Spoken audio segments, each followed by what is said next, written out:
Aka bir xona uy Novostroykada yangi remonti bilan bo'sundingmiz. Keling, mana bu uyimizni bitta ko'ring. Kiraverish eshigimiz 47 kvadrat, mebel bemalol qo'ysangiz bo'ladi, chunki ko'rayotganingizdek yo'ligimiz katta. Xo'p, xonadonimizga shundoq kirdik, chap qo'limizda bitta xonamiz joylashgan. Bir xonada dediku, panoramli oynalar, balkondan videoga вообще gap so'z bo'lishi mumkin emas. Qora suvni shundoq bo'yida joylashgan. Daraxtlarni ko'ryapsiz, havosi ham juda bir boshqacha joy.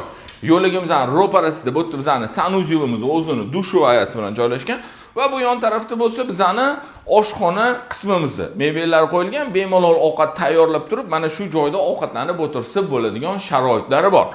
Xonadonimiz 5-qavatda joylashgan. Men 5-qavatdan manzarani qarang aka. Juda chiroyli. Gap so'z bo'lishi mumkin emas. Daraxtlarimizni ko'rayotganingizdek kuzi juda chiroyli bo'lib turibdi.